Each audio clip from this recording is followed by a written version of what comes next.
Internautes de CL News, bienvenue dans votre émission à la découverte. Aujourd'hui, nous sommes basés sur notre politique de la RDC Congo. Sur ce plateau, je suis avec Daniel Safou, analyste politique de l'opposition, auditeur du journal Le Point Sérieux Plus, puis journaliste professionnel de la République démocratique du Congo. Bonjour Daniel Safou. Bonjour, bonjour madame. Comment allez-vous? Je vais bien, en santé de fer. Malheureusement que l'opposition est en deuil. Oui, l'opposition est en deuil parce qu'on a perdu les pères de la démocratie, les mahatmas, les maîtres de l'école, Etienne Tshisekedi Wamulumba. Donc le deuil est là, on continue à les pleurer et nous resterons en deuil durant toute notre vie. Aussi longtemps il n'y aura pas la démocratie dans ces pays, nous serons toujours en deuil. Aussi longtemps la vie sociale des Congolais ne va pas changer, nous serons toujours en deuil. Aussi longtemps il n'y aura pas le respect des textes, nous serons toujours en deuil. Aussi longtemps l'applicabilité, n'est-ce pas, de l'accord du 31 ne sera pas mise en œuvre, nous serons toujours en deuil. Aussi longtemps, le peuple congolais continuera toujours à réclamer, n'est-ce pas, ses droits fondamentaux, nous serons toujours en deuil. Donc voilà un peu Tshisekedi, cet homme-là. Moi, je ne vois pas qu'il est mort, je me dis, il est là, il vit en nous, il est avec nous. C'est cet homme-là qui a tracé, n'est-ce pas, les chemins d'un homme nouveau. Nous sommes des hommes nouveaux.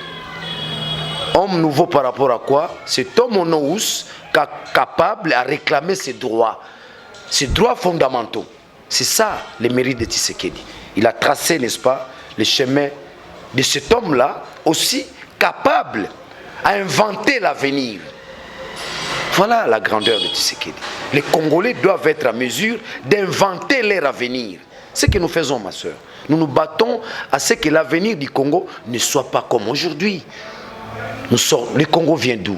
Nous venons, n'est-ce pas, de l'esclavagisme, nous venons de la colonisation, nous venons de la dictature. Encore une dictature encore, il faut le dire, il faut souligner. Nous sommes en pleine dictature, dans la mesure où aucune institution n'est légitime. Lorsque les institutions ne sont pas légitimes, il n'y a que deux choses. Soit c'est du gangstérisme, soit c'est la dictature. Mais à l'heure actuelle, moi je crois que c'est les deux. Il y a le gangstérisme et la dictature aussi. Et nous, Congolais, jeunes que nous sommes, nous devons combattre le gangstérisme et la dictature. Même au prix du sang, nous sommes prêts. Même au prix du sang, nous sommes prêts. Daniel Safou, quels sont les meilleurs souvenirs que vous gardez d'Etienne Tshisekedi? Les meilleurs souvenirs que je garde d'Etienne Tshisekedi, moi je suis né, j'ai grandi orphelin. C'est ma mère qui m'élève. Mon père est mort très tôt.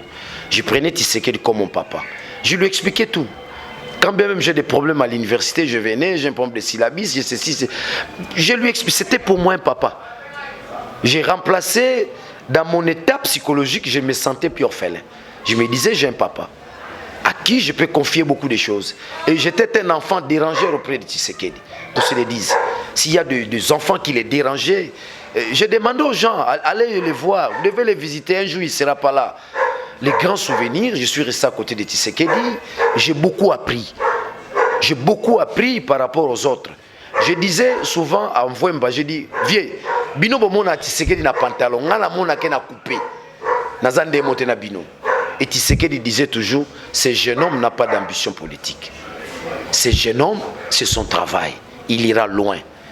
J'ai connu Tshisekedi, je suis en 4e année des humanités. Je suis fier de ça. 4e année des humanités. Je décroche mon diplôme d'État en 6e. Tshisekedi me remet le brevet avec Ibassa Maliba, Sal Mongita dans la commune de Kinshasa. Les cadres idéologiques que l'IDPS avait formés à l'époque. Vous comprenez? Donc, pour moi, Tshisekedi, c'est l'intelligence. Tshisekedi m'a appris à lire les livres. Tshisekedi me disait chaque fois, Daniel, il faut lire. L'intelligence et la sagesse, c'est dans les livres. Il m'a donné le goût de la lecture. Oui, je suis passé au collège, je suis allé à l'université, j'ai appris, mais Tshisekedi a stimulé à moi le goût de la lecture. Tshisekedi m'a appris que la constance, l'honnêteté, les valeurs humaines peuvent t'amener loin dans la vie. Pour moi, Tshisekedi, c'est un repère, c'est une référence, c'est un modèle pour moi. Je l'appelle aujourd'hui les Mahatma. Je suis fier de ces papas. Et enfin, je me dis orphelin. Je n'ai pas eu la chance de trop côtoyer mon papa et j'ai beaucoup plus côtoyé Tshisekedi. Je me dis, bon, parler de Tshisekedi. C'est pourquoi vous verrez, je réponds à Lambert Mende rapidement, pas de manière spéculative, avec un livre à l'appui. J'écris un livre où je démontre la doctrine de Tshisekedi, les combats de Tshisekedi, les origines, n'est-ce pas, de son combat, sa constance, sa vision, n'est-ce pas, de l'état de droit, sa vision de l'autorité de l'État. C'est le livre que j'écris pour répondre à ceux-là qui définissent Tshisekedi comme étant un simple premier ministre honoraire. Non, non, non. Il va au-delà de tout. Il va au-delà. Il va au-delà. C'est pas... Je manque même de mots. Vous comprenez? Donc, je réplique à travers les livres où je sollicite d'ailleurs le concours des autres qui nous assistent. Publier quelque chose, c'est l'imprimerie, les papiers qu'on sort. Nous voudrions que ça soit un tout petit livre, mais qui trace au moins, n'est-ce pas, les grandes lignes qui constituent, n'est-ce pas, le fondement du combat de Tshisekedi. Il faut dégager les fondements de son combat. C'est un combat qui va servir, n'est-ce pas, de leçons à toutes les générations. C'est aussi, n'est-ce pas, un combat qui interpelle les Congolais. Ne vous laissez pas faire à la dictature. C'est aussi un combat qui nous rappelle les respects d'engagement et les respects des textes qui régissent, n'est-ce pas, l'évolution politique et démocratique, n'est-ce pas, dans notre pays. En un mot, Tshisekedi égale démocratie. Tshisekedi nous a appris la défense, n'est-ce pas, de la démocratie. Je vous donne un cas, un exemple plus pratique. Quand Mobutu nomme Tshisekedi, au lendemain, il est suspend. Les journalistes se posent la question à Tshisekedi. Maintenant qu'on vient de vous suspendre, vous allez procéder comment? Tshisekedi répond. Tshisekedi dit, je crois à la force et au pouvoir du combattant. Là, c'est Tshisekedi. Les gens peuvent aller regarder les archives. Il répond, il réplique aux journalistes, il dit, je crois au pouvoir du combattant. Le combattant a un pouvoir, celui de réclamer les droits. Le combattant a un pouvoir, celui de faire respecter, n'est-ce pas, les textes qui régissent, n'est-ce pas, les pays. Vous me saisissez? Donc, cette phrase, je l'ai gardée dans ma tête. À l'époque, c'est Paul Bandoma qui était le ministre de la Défense. Les gens se viennent, on vient de vous suspendre, on n'est plus travailler. Tshisekedi répond. Parce qu'en fait, Tshisekedi, sa pensée, il ne faut pas seulement, sa pensée politique se résume aussi par ses déclarations, par ses dires, par ses points de vue. Vous trouverez pratiquement le fondement de la pensée politique de Tshisekedi. Tshisekedi, c'est aussi une pensée politique. Vous comprenez? C'est aussi une pensée politique. Les autres n'en ont pas. Tu peux faire la politique, mais sans que tu arrives à dégager une pensée politique. Donc, c'est-à-dire, en sciences po ou en sociologie politique, c'est tout un chapitre que les jeunes peuvent étudier. Vous comprenez? C'est comme ça, j'ai mis un ouvrage en place. C'est un ouvrage qui pourra servir, n'est-ce pas, à des générations futures, aussi au régime de Kabila, qui définit Tshisekedi comme étant un simple premier ministre, entre guillemets. Mais non, non, non. Non, non, non, non, non. C'est une occasion aussi, à travers cette interview, que je dise à Lambert Mende, Tshisekedi n'est pas seulement ancien premier ministre ou ministre honoraire, le premier ministre honoraire. Non, il est une pensée politique. Il a une doctrine. Voilà la force de Tshisekedi. Tshisekedi aujourd'hui a une doctrine. Il a une pensée politique qui peut servir de base, n'est-ce pas, pour l'avenir de ce pays. Donc, on ne peut pas dissocier Tshisekedi et l'avenir politique de ce pays. Il est resté éternel et immuable. Le Mahatma, c'est ça, le père de la démocratie dans ce pays. Pas seulement le père de la démocratie dans ce pays, le premier docteur en droit de ce pays. Donc, c'est une référence exceptionnelle. C'est un don de Dieu. C'est un cadeau que Dieu nous donne. Nous, de cette génération, nous puissions nous servir de ces cadeaux. C'est un cadeau. C'est-à-dire, dorénavant, les Congolais, n'est-ce pas, nous n'allons pas fonctionner de manière évasive. Non. C'est-à-dire, nous avons des traces. Tshisekedi est passé par où? Tshisekedi a dit quoi? Tshisekedi a résisté comment? Aussi, je souligne, c'est aussi le plus grand résistant. N'oubliez pas, il a combattu la dictature de Mobutu. Il a combattu la dictature de Laurent Désiré Kabila. Laurent Désiré Kabila dirigeait ces pays sans texte. C'était aussi une grande dictature. Tshisekedi l'a combattu. Il a combattu Joseph Kabila, qui refuse d'organiser des élections. Il a combattu. Il est tenté de les gagner petit à petit. Et Bembezo Bunda.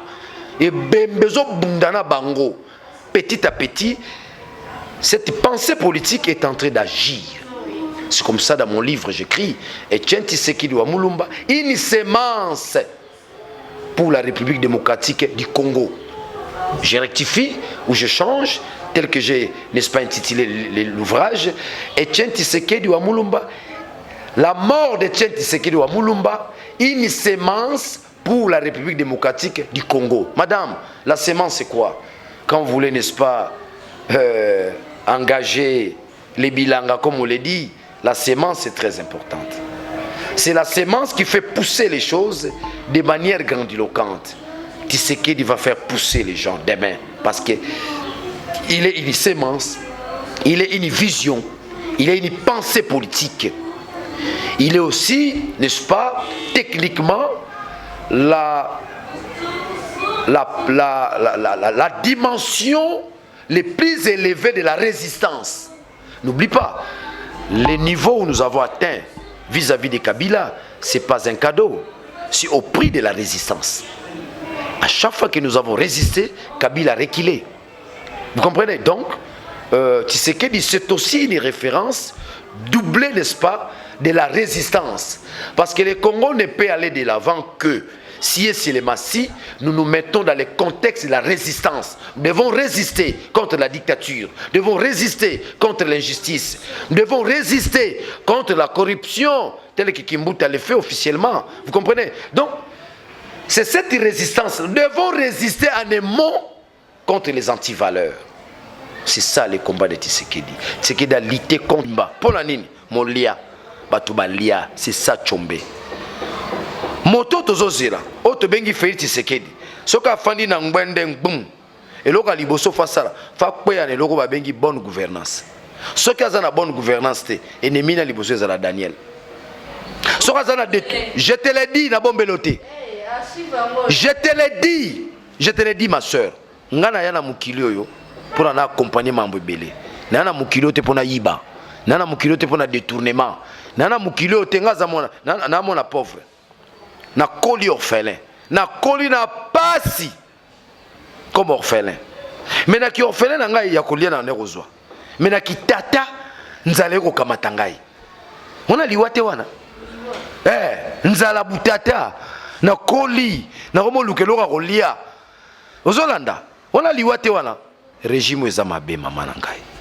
Soko moni régime politique ko pipela peuple ya kolia na maya komela. Nalo chiliki régime mabe tokangaki mutema mande sila bakende mande sili balingo kende te badindami biso pe tokodinda mabango ozola na ngai badindami na kundel pe bomo bobeta masolo tuka mande sili sko to sala ndeni peuple na kundel pe c'est-à-dire quoi tozo kende primatique pour nezala ndenge bandeko na biso Mobutu asalaki 32 ans biso pe to sala 32 bo sala ngote 32 ans bino bo sala ngote ba balinga bongo olo biso to bite nde bato batongaki banda quoi biso pe to combien to tonga te mutali boso ko dénoncer ça la Daniel ça ya c'est impossible c'est l'école de Tshisekedi c'est l'école de Tshisekedi c'est la cogestion 50-50 yo mona bato ba gérer mabe mais bazolinga ba dindama ba ministère de souveraineté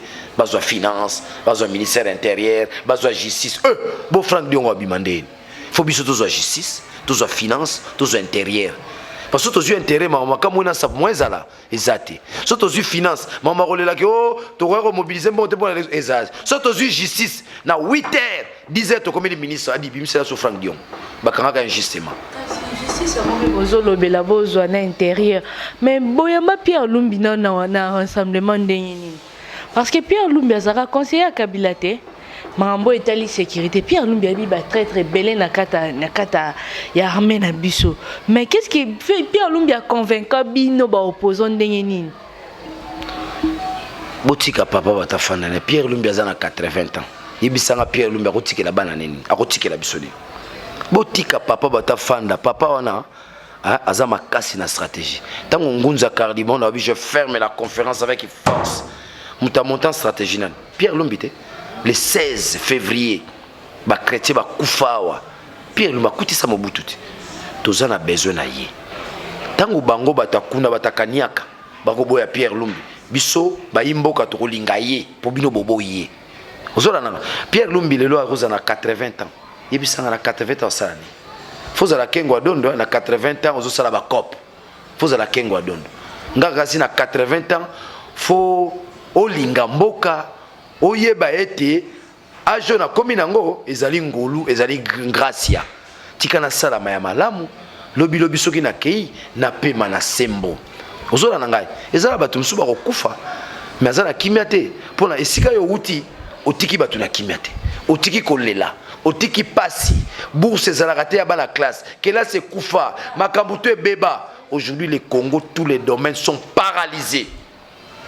Tika Pierre Lumbi kokota na ja majorité te majorité baboyi Pierre Lumbi biso tolingi soki balingaki Pierre Lumbi tolinga to boya ye ndeti baboyi Pierre Lumbi c'est kaza na nzela bosolo soki azalaki na nzela ya bango balingi nini bango balingi moto oyo akosunga bango na lokuta na bango na corruption na bango nayebi yo te baza na biloko mibale lokuta na corruption bakisa sur le koso baza nango bafanda bamelaka kaka baliaka lokoso te lokoso mutelingo boma bango champagne tokomelaka kaka soki mboka ebongi tokomelaka en tout cas tokomelaka vraiment so mboka ebongi tokomina so kochuter vraiment na émission lelo est-ce que IDPS penza IDPS est-ce que IDPS oki komema vraiment combat otina suka parce que tout le monde secrétaire général IDP Jean-Marc Abound a claqué ma porte à dialogue à Senko. Et sa stratégie. Ce qui Jean-Marc Abima quitté, les mois avancés tout ça les gars zalate. Jean-Marc a remarqué tout ce tourné quand autour ya nini. Biso za basina bon. Ba basina bon te. Ce but établi ba responsabilité. Bana to condamner za bangote. Bango il fallait ba sunga biso to ke na milulu na maponami. Eza bango. Mais ba ko ka sonité na mbebo basali babengango haute trahison ozola na ngai parce que to kwene loko babengite établir les responsabilités surtout établir ba responsabilité ça régime à Kabila. Vous comprenez tango Jean-Marc Abimi pressionne sali ki makambo kindo bosso na motuna rotuna est-ce que IDPS comme matina suka mama langa IDPS za parti nzambe so za ki abatu ne kufa batu bazaka na parti na tango bakibasa maliba ba Vesambo kiem bal Marcel Yao Blijambe nzambe na tangu nyonso atindi karaba bato ensomi na kati ya parti na pas parti kendo bosso yebisanga parti ne ko bunda bitumba na mboka lelo le seul parti qui peut drainer 5 millions dans la rue 6 millions c'est l'IDPS le seul parti qui peut donner mot d'ordre sur toute l'étendue n'est-ce pas du Congo bato ba bouger c'est l'IDPS donc il faut compter na IDPS avec IDPS j'ai confiance tokena bango tina suka l'adversaire du PKDG za obukana itikali ka to enchaîner koto pour tous makambo na biso l'adversaire est affaibli les peuples congolais qui nous définissons comme étant les lions tranquilles à ça dévorer bango koto tchewa manzaka côté gauche il y a pouvoir eza olemba peuple ndazo yebate fo boyeba basi ba lembi koto ceux qui pas AVC ceux qui peut ninier basi ba lembi itikali ka to bouger koto pour la ba kita tous makambo na biso dans ce sens là donc dire que IDPS esa komema biso tina suka oui on biso na suka nga babenga nga na ao babenga nga na bujala oka papa naza muta IDPS boni kuna lobambango mbango naza likolo nzete pona ayeba nini zoleka awa si déjà les gens qui sont dans les Congo profonds cherchent bayeba nini zoleka awa na Kisasa c'est déjà bon c'est le début de la démocratie.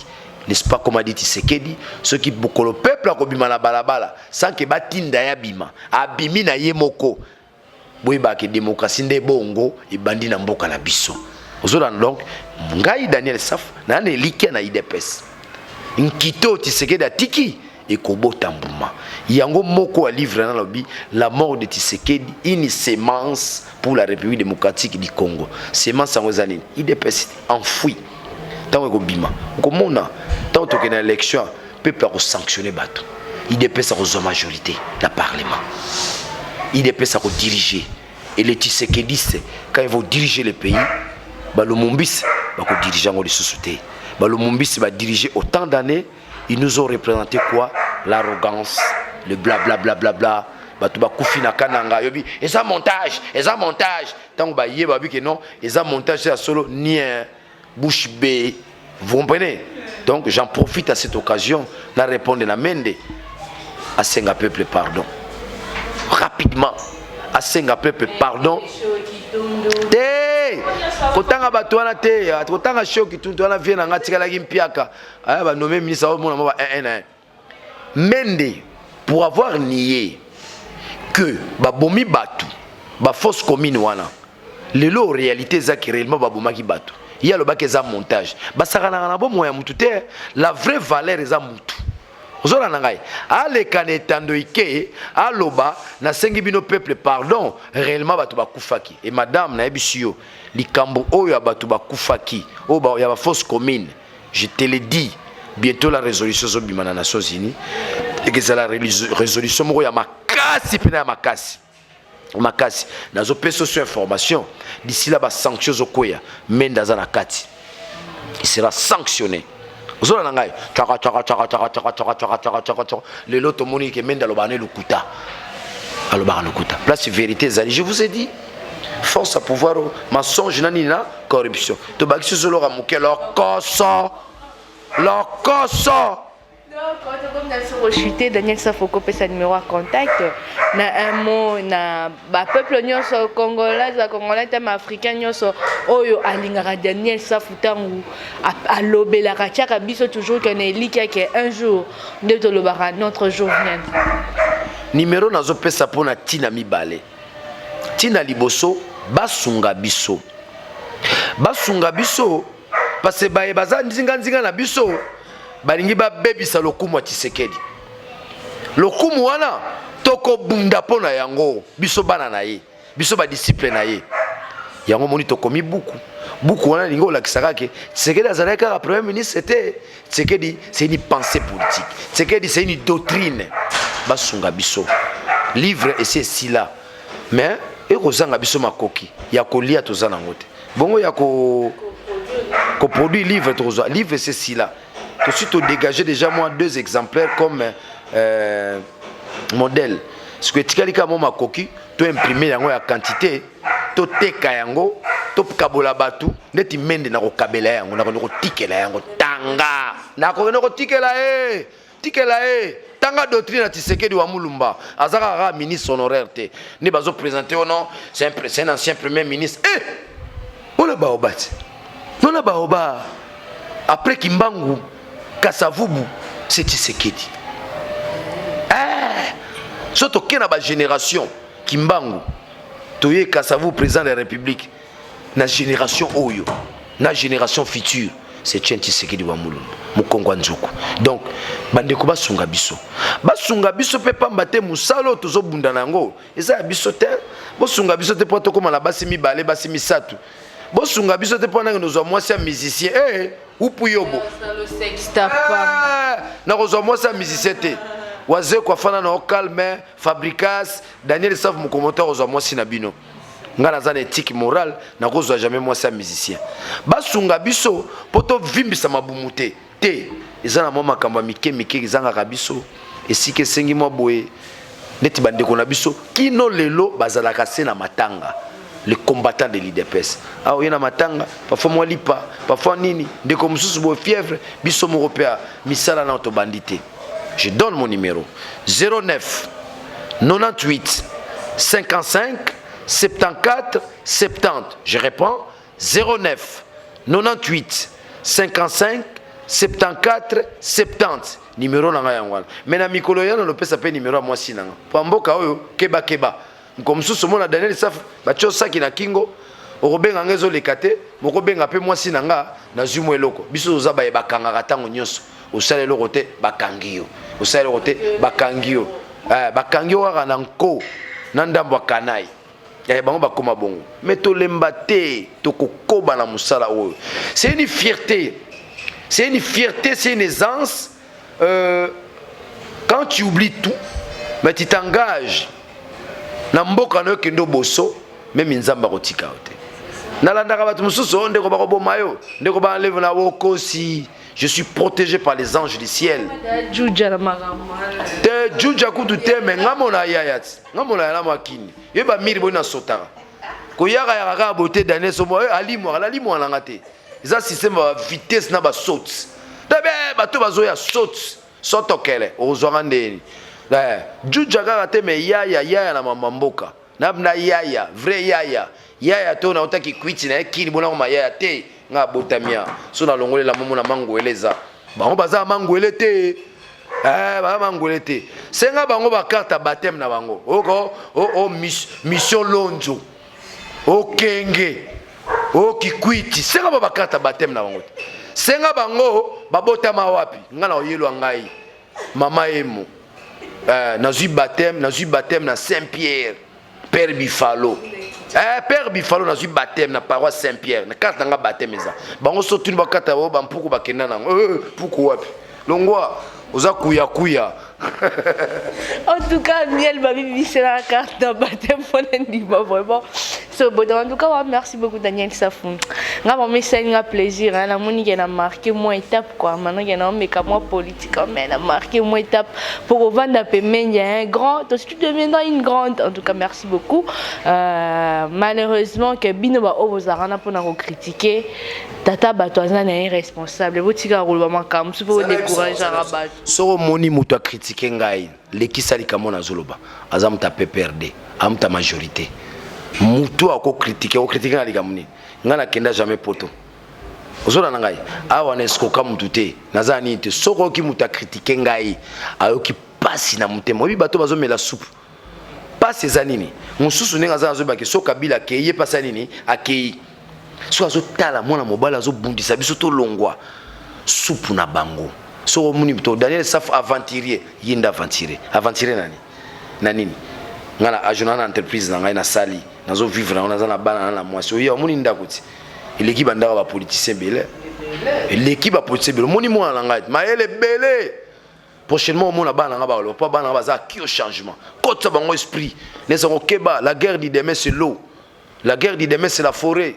Keba, ceci, mes enfants savent. Bana Baebi qui a été élu en 2011, Sotuni wa Sotisekedi wa Mulumbu. Bana Baebi. Vous comprenez? Soromoni muta traité de trop, c'est faux.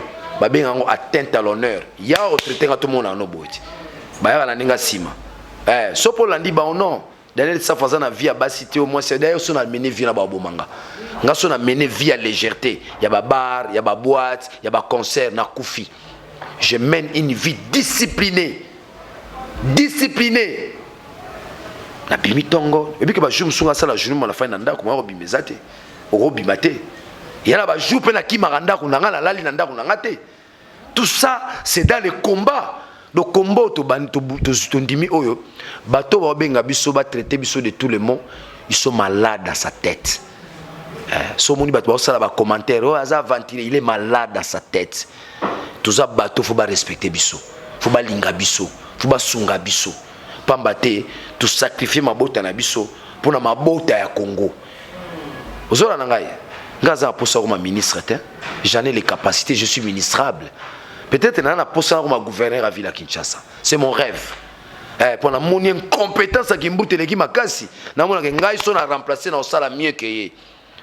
Ozo comprendre. Et puis ça mboka na ngona bota mi do na rogerango bien. Na kolukate na somanda ko na Manhattan, na somanda ko na Belgique. Oh na nini non.